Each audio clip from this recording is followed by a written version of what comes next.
Yo gracias por el privilegio que tenemos de ser portavoces tuyos y nuestro deseo, Señor, es seguir aprendiendo cómo llevar a cabo este ministerio con más eficacia, Señor, bajo tu mano. Así que pedimos tu ayuda para Julio ahora en la exposición de tu palabra. Tú hables a través de ellos, Señor, de ella, que sea relevante a nuestras vidas y también que lo utilice, Señor, para que nosotros podamos también mejorar en nuestra comunicación de tu palabra. En tus manos ponemos pues este tiempo y te damos gracias en el nombre del Señor Jesús. Amén. Podemos buscar Apocalipsis capítulo 1 y aunque para hacer honor al libro vamos a leer el pasaje entero, nos dedicaremos solamente a unos versículos. Dice así la palabra: la revelación de Jesucristo que Dios le dio para mostrar a sus siervos las cosas que deben suceder pronto, y la dio a conocer enviándola por medio de su ángel a su siervo Juan. Y él, el cual dio testimonio de la palabra de Dios y del testimonio de Jesucristo y de todo lo que vio. Bienaventurado el que lee y los que oyen las palabras de la profecía y guardan las cosas que están escritas en ella, porque el tiempo está cerca. Juan, a las 7 iglesias que están en Asia: gracia a vosotros y paz de aquel que es y que era y que ha de venir, y de los 7 espíritus que están delante de su trono, y de Jesucristo, el testigo fiel, el primogénito de los muertos y el soberano de los reyes de la tierra, al que nos ama y nos libertó de nuestros pecados con su sangre, e hizo de nosotros un reino y sacerdotes para Dios y Padre. A él sea la gloria y el dominio por los siglos de los siglos. Amén. He aquí viene con las nubes y todo ojo le verá, aun los que le traspasaron, y todas las tribus de la tierra harán lamentación por él. Sí, amén. Yo soy el Alfa y la Omega, dice el Señor Dios, el que es y que era y que ha de venir, el Todopoderoso. Yo, Juan, vuestro hermano y compañero en la tribulación, en el reino y en la perseverancia en Jesús, me encontraba en la isla llamada Patmos a causa de la palabra de Dios y del testimonio de Jesús. Estaba yo en el Espíritu en el día del Señor, y oí detrás de mí una gran voz, como sonido de trompeta, que decía: escribe en un libro lo que ves y envíalo a las 7 iglesias, a Éfeso, Esmirna, Pérgamo, Tiatira, Sardis, Filadelfia y la Odisea. Y me volví para ver de quién era la voz que hablaba conmigo. Y al volverme vi 7 candeleros de oro, y en medio de los candeleros vi a uno semejante al Hijo del Hombre, vestido con una túnica que le llegaba hasta los pies y ceñido por el pecho con un cinto de oro. Su cabeza y sus cabellos eran blancos como blanca lana, como nieve. Sus ojos eran como llama de fuego. Sus pies semejante al bronce bruñido cuando se le ha hecho refulgir en el horno, y su voz como el ruido de muchas aguas. En su mano derecha tenía 7 estrellas y de su boca salía una aguda espada de 2 filos. Su rostro era como el sol cuando brilla con toda su fuerza. Cuando lo vi, caí como muerto a sus pies. Y él puso su mano derecha sobre mí diciendo: no temas, yo soy el primero y el último, y el que vive y estuve muerto, y he aquí estoy vivo por los siglos de los siglos, y tengo las llaves de la muerte y del Hades.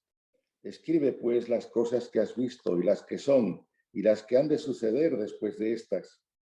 En cuanto al misterio de las 7 estrellas que he visto en mi mano derecha y de los 7 candeleros de oro, las 7 estrellas son los ángeles de las 7 iglesias y los 7 candeleros son las 7 iglesias. Titulado esta exposición: Proclamando al Cristo crucificado. Proclamando al Cristo crucificado. No es fácil perderse en las ciudades donde existe una referencia geográfica que destaca. Si está el mar, un río o una montaña, esa referencia es suficiente para establecer una ruta o para cambiar de dirección. Alguno dirá, bueno, ahora hay móviles, ya no hacen falta montañas ni ríos, ni tampoco mar. Es cierto, pero más de uno con el móvil ha terminado en el río o chocando con la montaña. Hemos leído el principio del libro de Apocalipsis. Es un libro apasionante, impresionante y para algunos delirante. Un libro que pone a prueba nuestra ignorancia bíblica. Y por encima de todos los calificativos que utilicemos, ahí está. Este libro cierra la revelación de Dios, cierra la palabra de Dios, su escritura. Y desde luego hoy no vamos a perdernos en nuestra meditación. Y no nos vamos a perder porque vamos a considerar el referente del libro, de quien se habla al principio, de quien se sigue hablando a medida que la revelación avanza, y quien se despide en el capítulo 22 diciendo, he aquí, vengo pronto y mi recompensa está conmigo para recompensar a cada uno según su obra.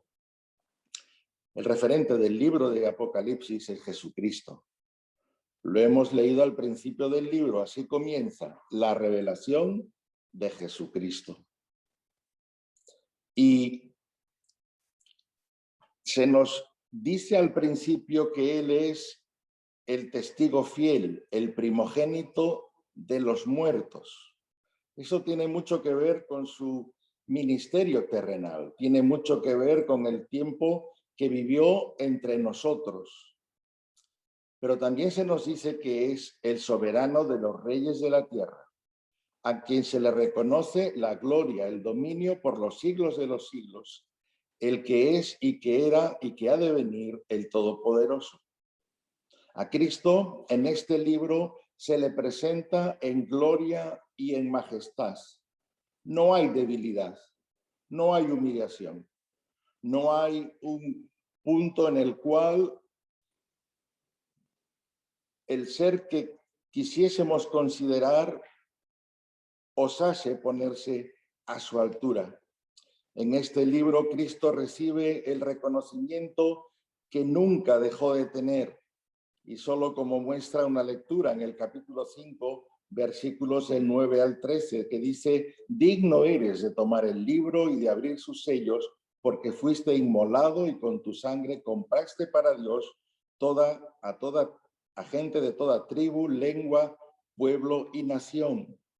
El cordero que fue inmolado digno es, y sigue, de recibir poder, riqueza, sabiduría, fortaleza, honor, gloria, alabanza. Y se pide a toda cosa creada que se sume a este reconocimiento, a esta adoración.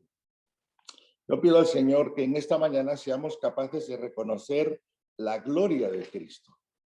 Por eso el primer punto que quiero destacar es que Cristo quiere que veamos su gloria.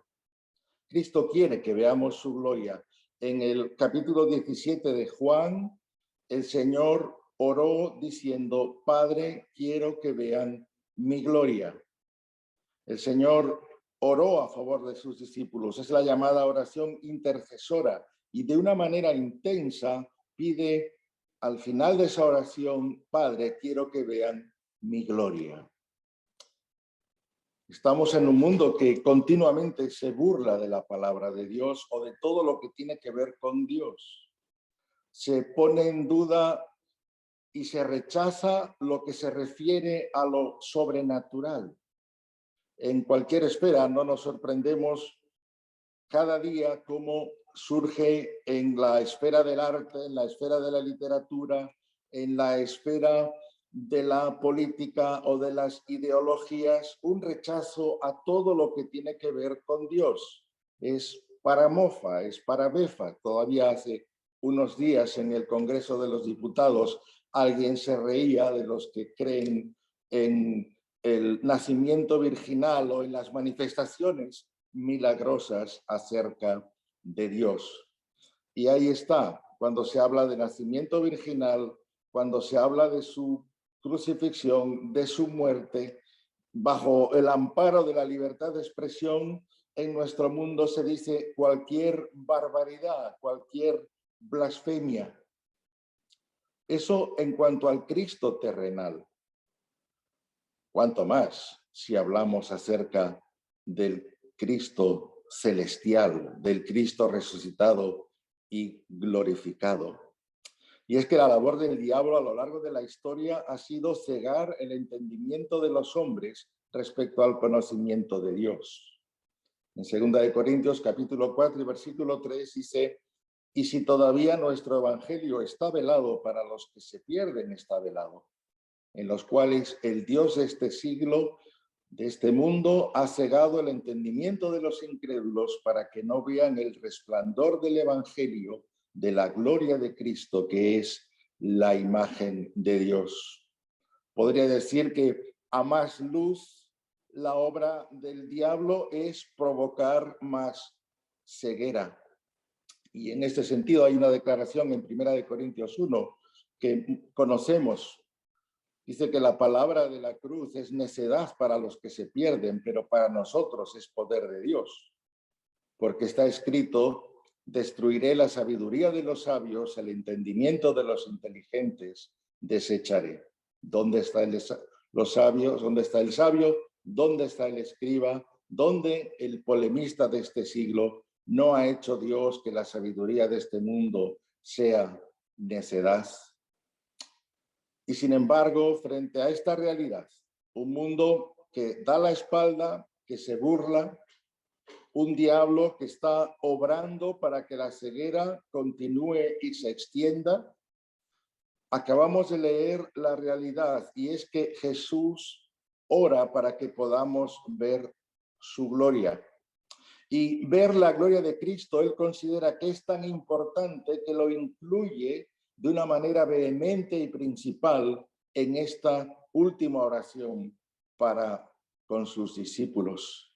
De ahí que cuán importante es para nosotros considerar la gloria de Cristo. Es tan importante que Pablo, escribiendo a los filipenses, dice que estima todas las cosas como pérdida en vista del incomparable valor de conocer a Cristo Jesús, mi Señor, por quien lo he perdido todo y lo considero como basura a fin de ganar a Cristo. Ciertamente, aún estimo todas las cosas como pérdida por la excelencia del conocimiento de Cristo Jesús, mi Señor.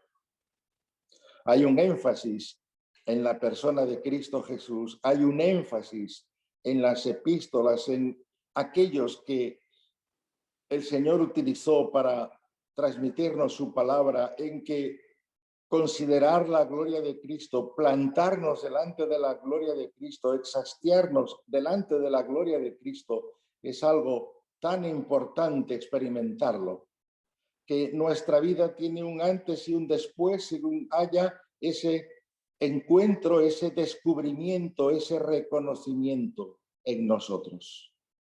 De ahí que si lo primero es que Cristo quiere que conozcamos su gloria, lo segundo que vemos también en este pasaje es que conocer la gloria de Cristo es una experiencia sobrenatural. Conocer la gloria de Cristo es una experiencia sobrenatural. Para el apóstol Juan, que escribe este libro, la experiencia es muy importante.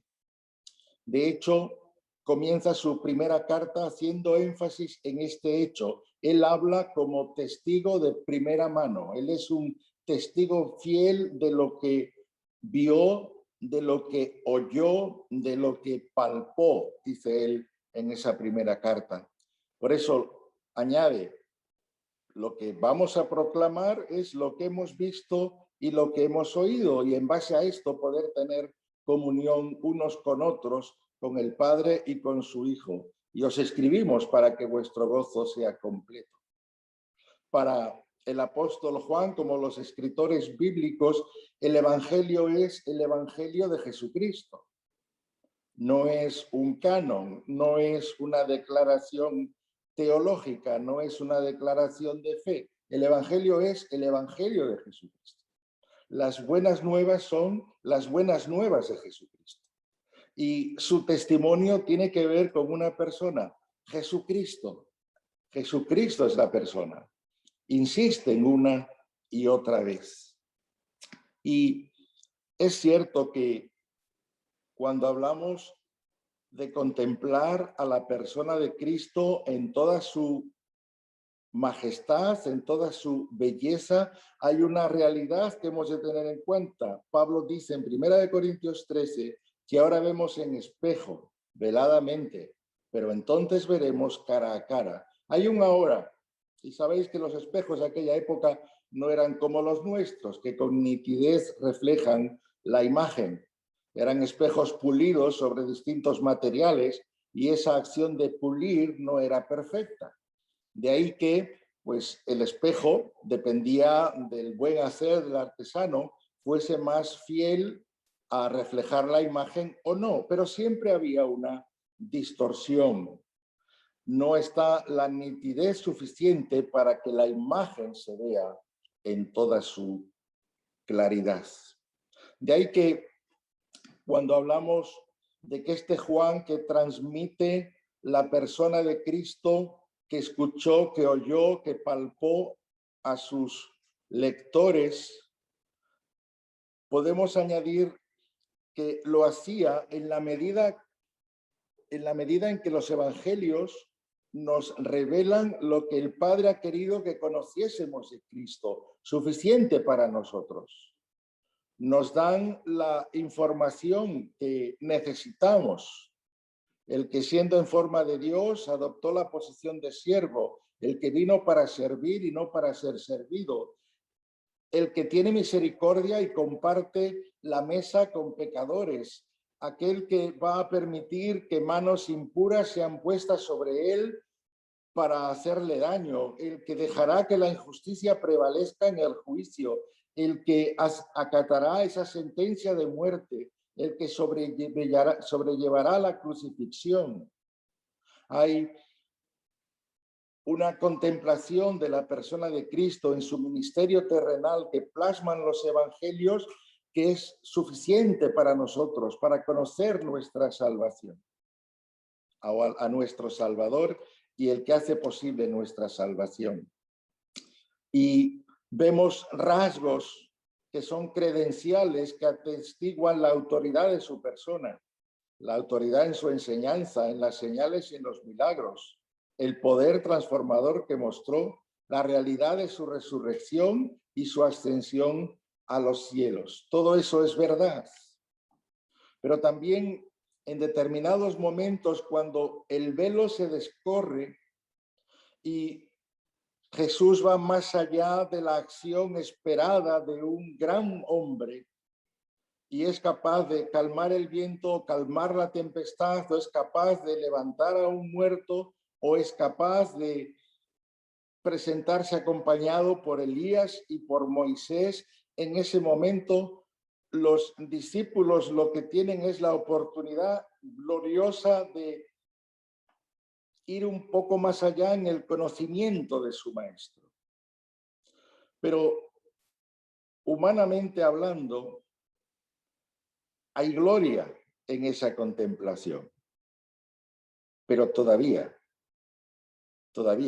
se está viendo como por espejo, veladamente, no cara a cara. El Cristo que contempló Juan de esa manera tan experimental era un Cristo que dependió de la generosidad de otros que le ayudaron en su ministerio. Era un Cristo que no habló delante de Anás y de Caifás, cuando ante aquellos sumos sacerdotes estaba el sumo sacerdote por experiencia, por excelencia. Así que este Juan contempló a Cristo, contempló gloria de Cristo. Pero en el pasaje que acabamos de leer, el apóstol Juan tiene la experiencia sobrenatural de conocer la gloria de Cristo.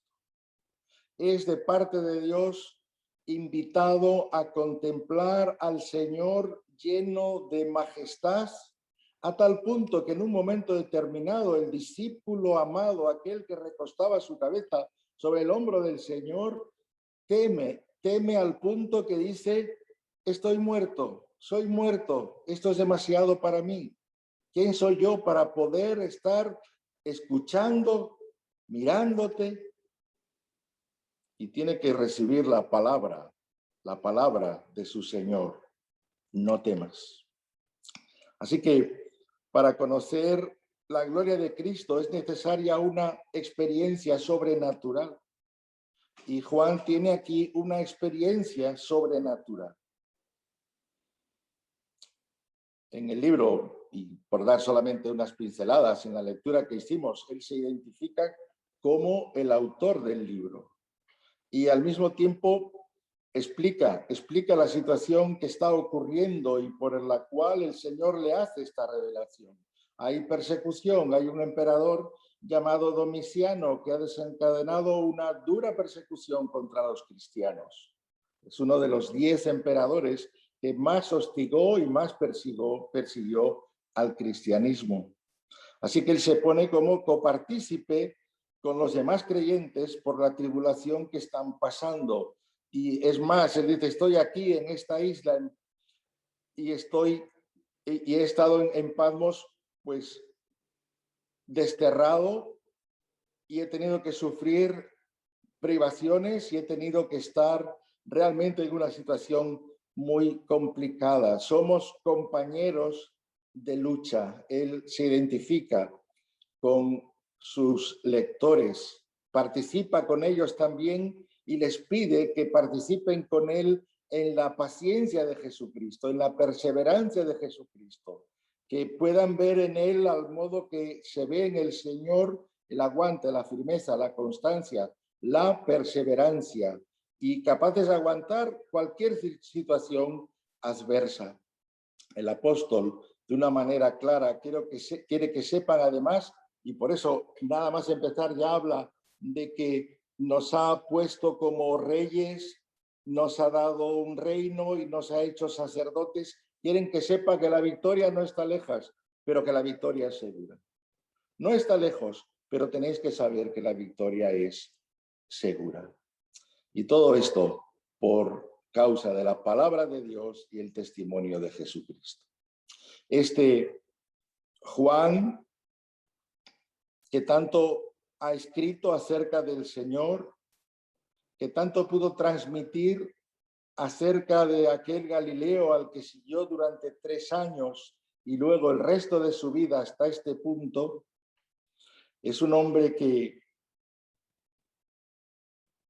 sin desechar el conocimiento que tenía del Señor, su mente y su espíritu se ensancha en base a lo que ahora va a contemplar, en base a esta revelación sobrenatural del Cristo de la gloria. ¿Y cuál es, en tercer lugar, la manifestación de la persona gloriosa de Cristo? ¿Cómo es este Cristo manifestado en gloria? No vamos a entrar en el detalle, solamente a la fuerza tenemos que pararnos, porque no podemos quedarnos con el entremés o con la lectura de la carta. Hay que adentrarnos en la persona. Se nos dice que es semejante al Hijo del Hombre. Juan no estaba viendo un personaje de ficción, un personaje creado por el autor de un cómic literario. Juan tiene delante de sí a alguien que en su apariencia es un hombre y es el Hijo del Hombre. El título con el cual el Señor tantas veces se presentó y tantas veces hablaba de su identificación con una humanidad caída y necesitada. Y Él es el Hijo del Hombre, no es la suma de todos, no es la media de todos, no es un hombre tipo que hagamos para presentar ante cualquier simposium. Él es el Hijo del Hombre, alguien único, excepcional, el postrer Adán, aquel que viene para finalizar y dar por terminadas las obras del diablo, aquel que va a hacer posible la liberación de la humanidad, de todos sus hermanos. Es el primogénito de todos los que vendrán después con su resurrección. Y podríamos continuar avanzando. Es el Hijo del Hombre, aquel que aparece ya en el libro de Daniel, capítulo 7 y versículo 13. Este Juan que ha preparado su corazón, que ha preparado su mente, que está en el Espíritu, ese Juan contempla de primeras a la persona del Señor que se presenta como semejante al Hijo del Hombre. Ni siquiera es suficiente ese término para agotar la riqueza y la excepcionalidad de su persona, semejante al Hijo del Hombre. Y la vestimenta que le acompaña es una vestimenta que habla de su categoría. La vestimenta dice mucho de la gente. Hoy vivimos un tiempo donde incluso los que van de la manera que se les ocurre, dice algo de ellos. Siempre la manera de vestir va asociada a la categoría del personaje. Y en este caso, la ropa que lleva está declarando, pues, funciones. Una función sacerdotal, una función de sumo sacerdote que tiene que tomar delante de sí a todos los demás para interceder por ellos, para obrar por ellos. En la palabra de Dios se insiste, Él es sacerdote según un orden muy diferente al de los sumos sacerdotes. Él es sacerdote según el orden de Melquisedec. Y aquí podríamos, ¿verdad?, perdernos a la hora de ver lo que eso significa para nosotros. Pero qué bueno que sea lo primero en lo que se fija el apóstol Juan, en aquel que es mediador, intercesor, en aquel que es el sumo sacerdote por excelencia, y ve en la gloria del Señor intercediendo por nosotros. También ese cinto de oro, el oro siempre ha sido un material valioso. Hoy es buscado, siempre fue buscado y apreciado. Eran los altos dignatarios, los reyes, quienes podían tener pues el oro y presentarle a los demás ese oro, hablando de la fuerza, de la autoridad, del poder. Cuando pensamos en Jesús, cuando Él envía a los suyos, les dice: toda potestad me es dada en el cielo y en la tierra. Añade que sus cabellos son blancos como la blanca lana, como la nieve. No tengo nada en contra de los que se tiñen. Veo que alguno de los que estáis por ahí tampoco, ¿verdad, José Luis? No hay problema. Aunque hay quien pida: oye, tíñete, que estás más guapo, que vas a parecer otro. No, yo quiero ser yo. Mi respeto a los que os teñís. Y yo no soy capaz de distinguir eso. Así que tranquilos todos. El mío es natural. ¿Perdón? El mío es natural. Lo sé, lo sé. Tú eres muy natural. Pero cuando Juan contempla la persona del Señor, no es aquel hombre vigoroso de 33 años que no hay ninguna señal de degeneración en él, ni capilar, ni de ningún tipo. Es el perfecto por todas partes. Pero el que se presenta aquí es aquel que viene con sus cabellos blancos, como blanca lana, como la nieve. Es el anciano de días, el que es y que era, es el que no depende de la mudanza de los tiempos, es el que está fuera de la categoría que los hombres vivimos y experimentamos, el tiempo y lo que eso significa. A mí siempre me ha impresionado cuando se le presenta sus ojos como llama de fuego. Qué ilusos somos en ocasiones, qué necios, qué ingenuos, pensando que en nuestra vida, que en nuestras iglesias, el Señor está como alguien pasivo, como alguien que solamente observa lo que pensamos, nuestras motivaciones, lo que hay en nuestro corazón, lo que hay en la intimidad de la iglesia. Sus ojos son como llama de fuego. Y este es un pensamiento que recorre mi ser y me pone contra las cuerdas. Porque cuando vemos una llama de fuego intensa, no está quieta, no para. Por todas partes estella su luz. A todas partes llega la fuerza. Desde lejos se puede ver. Y nada escapa cuando esa llama se acerca, y si se coge en forma de tea y entramos en un lugar oscuro, todo lo va a iluminar. El Cristo glorificado que contempla Juan dice que sus ojos como llama de fuego. Será del fuego de la indignación, viendo que no se le tiene en cuenta como quien es él.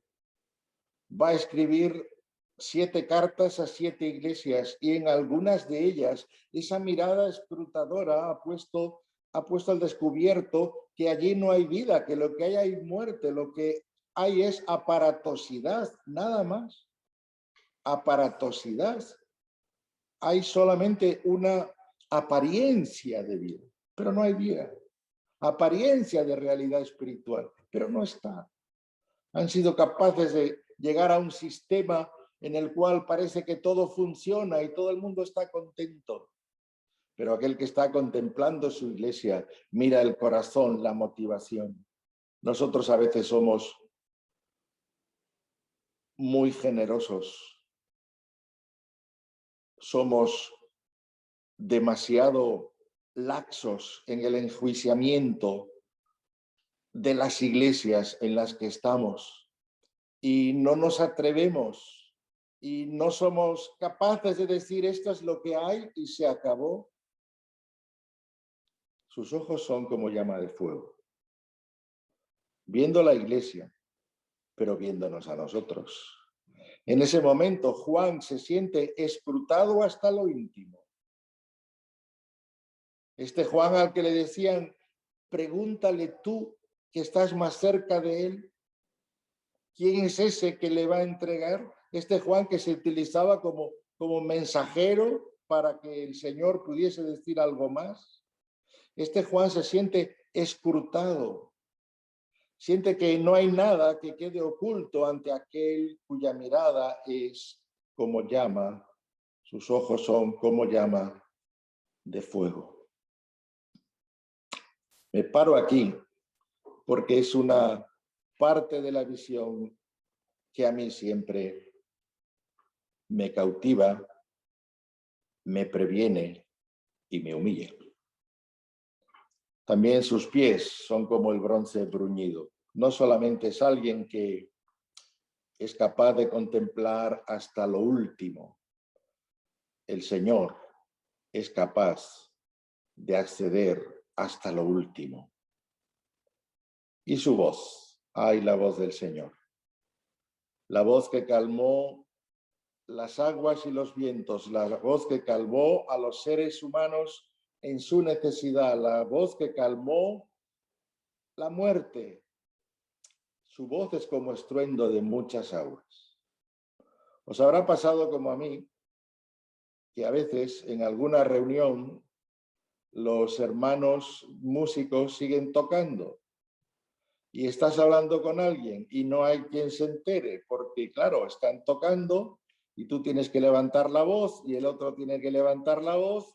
Lo hacen con todo su corazón para, digamos, dar un toque final a la reunión, pero es que no hay quien se entienda. En este mundo hay cantidad de voces también.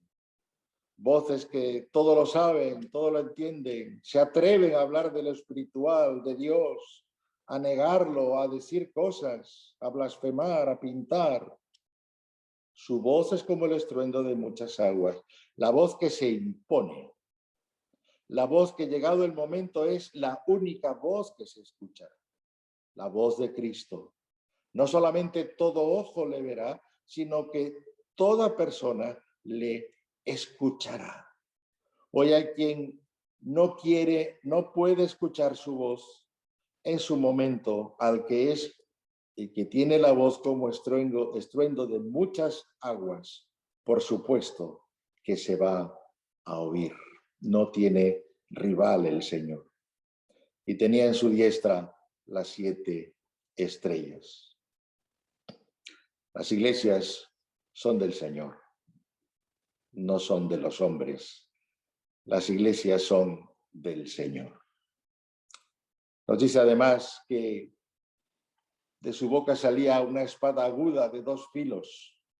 Y aquí podríamos avanzar en lo que es la espada de Dios, la palabra como la espada del Señor, una espada no de defensa, una espada de ataque. Hoja de 2 filos, va a cortar por donde pase. Y es que él ya lo advirtió, cielo y tierra pasarán, pero mis palabras no pasarán. Y pasará todo, pero no se cambiará ni una tilde ni una jota. El Señor ha advertido que el valor que tiene la palabra suya es un valor que nunca debemos evaluar y que siempre hemos de luchar para que no deje de ocupar el lugar que tiene en nosotros, en los demás. Él viene a nosotros con su palabra y viene con la palabra como una espada aguda de 2 filos.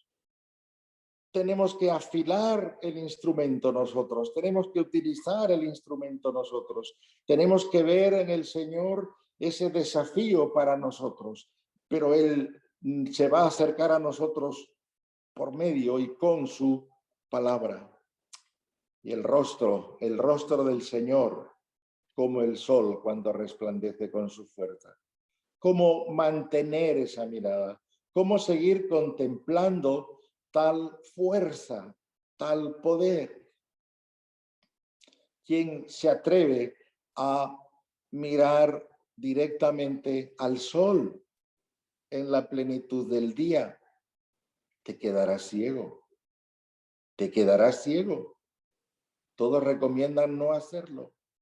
Pero así se presenta el Señor, porque está en su naturaleza. Él es así.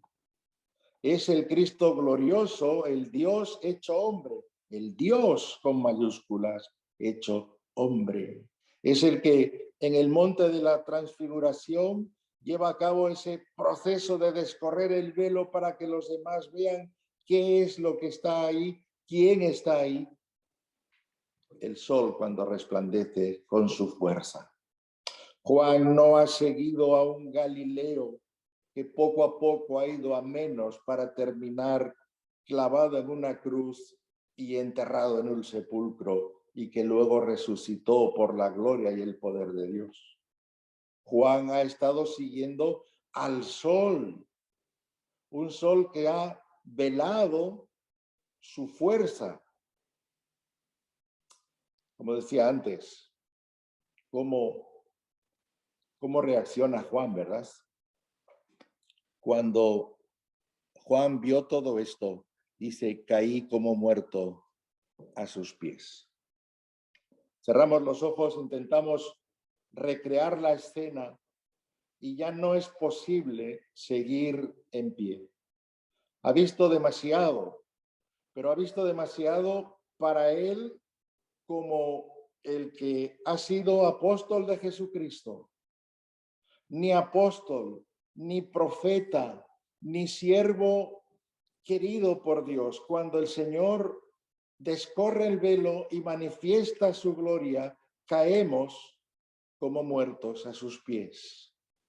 Ese fue el clamor de Moisés, ese fue el clamor de Isaías en el templo, ese fue el clamor de hombres y mujeres a lo largo de la historia cuando el velo se ha descorrido. Y la pregunta viene, ¿quién soy yo?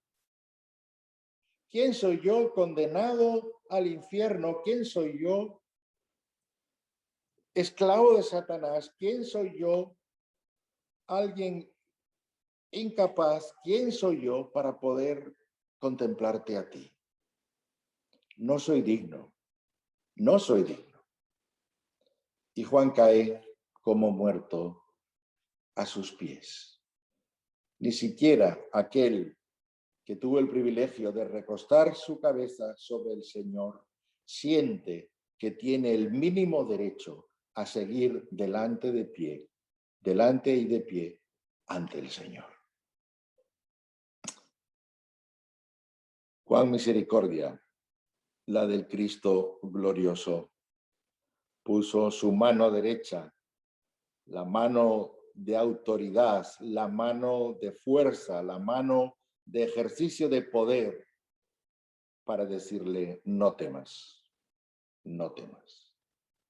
Había escuchado: no temas, no temáis, cuando los vientos fueron calmados, cuando se acercó caminando sobre las aguas a la barca, cuando irrumpe en el aposento alto en medio de todos ellos. No temas, pero este no temas.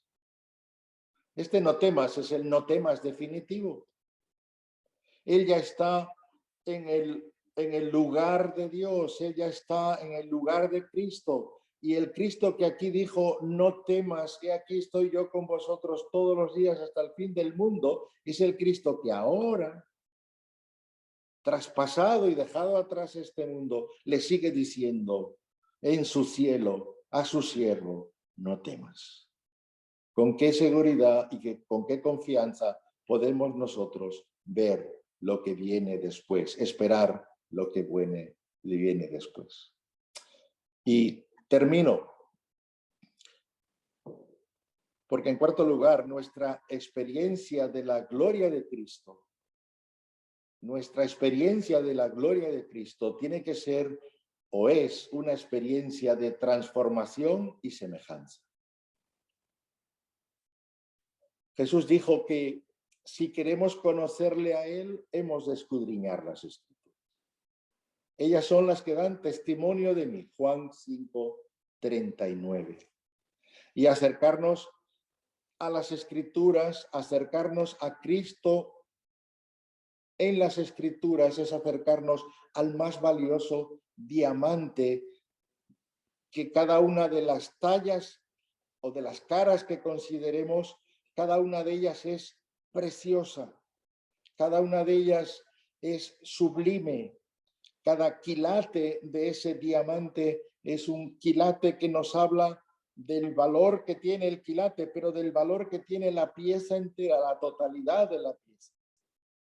Pablo en 2 Corintios 3:18 dice que nosotros todos, con el rostro descubierto, contemplando como en un espejo la gloria del Señor, estamos siendo transformados en la misma imagen de gloria en gloria, como por el Señor el Espíritu. Dice que como en un espejo estamos contemplando la gloria del Señor. Todavía esa percepción real del mundo sobrenatural no es la nuestra.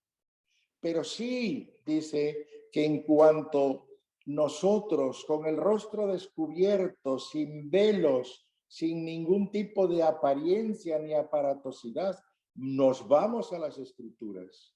Ahí vamos a contemplar la gloria del Señor y estaremos siendo transformados en su misma imagen. Pero esa transformación, que no será completa, nos asegura 1 Juan 3:2, amados, ahora somos hijos de Dios y aún no se ha manifestado lo que habremos de ser, pero sabemos que cuando Él se manifieste, seremos semejantes a Él porque le veremos como Él es. La visión y la contemplación de Cristo es necesaria para nuestra transformación y para nuestra semejanza a Cristo. En la medida que avanzamos en el conocimiento de la gloria de Cristo, avanzaremos. De ahí que hemos de seguir el ejemplo de aquel hombre que iba por el mundo adquiriendo perlas preciosas, y cuando ve que la perla más valiosa está a su alcance, lo que hace es vende todo para poder comprarla. Si nada hay más valioso que la persona del Señor, si nada hay de tanto impacto, de tanta fuerza que merezca la pena como la persona del Señor, ¿en qué estamos dedicando lo que tengamos de algún valor. Es necesario seguir el ejemplo de este hombre y acercarnos y apreciar la palabra, apreciar la escritura, tanto en cuanto es en ella que podemos conocer la gloria de Cristo que nos es revelada. Así que Cristo quiere que veamos su gloria. Conocer la gloria de Cristo es una experiencia sobrenatural. La manifestación de la persona gloriosa de Cristo, Cristo ha sido manifestado en gloria. Y nuestra experiencia de la gloria de Cristo, transformación y semejanza. Cuando pensaba en la elección de este pasaje, estaba pensando que hoy era el último día de encuentro. Y estaba pensando que todos nosotros predicamos la palabra del Señor. Todos nosotros acercamos a otras personas la palabra del Señor. Pero me atrevo a decir que nuestra predicación es incompleta si no hemos descorrido el velo de la Escritura para contemplar al Cristo glorificado. Tanto en cuanto seamos capaces de caer como muerto a sus pies una y otra vez, porque una y otra vez necesitamos su mano derecha sobre nosotros para decirnos, no temas.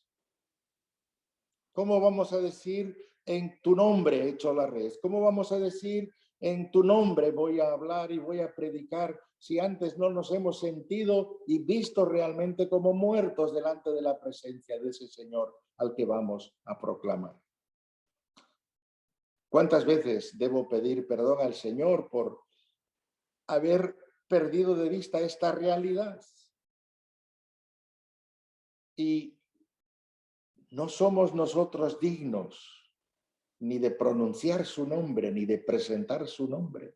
No somos nosotros dignos de hablar de lo celestial, de hablar de lo que concierne a este Cristo glorificado. Pero derramamos lágrimas de gratitud. Primero por haberle conocido, por haber sido salvados por él, pero también por habernos permitido contemplar en esta escena su grandiosidad, que nos empequeñece, y yo quiero seguir siendo pequeño cada vez que me acerco a este pasaje y a otros de la Escritura, donde la gloria de Cristo es ensalzada y presentada delante mía. Que el Señor nos ayude, que el Señor nos perdone y que el Señor permita una y otra vez que la contemplación de su persona llene nuestra alma, llene nuestra mente, satisfaga todo nuestro ser. Bendito sea. Amén.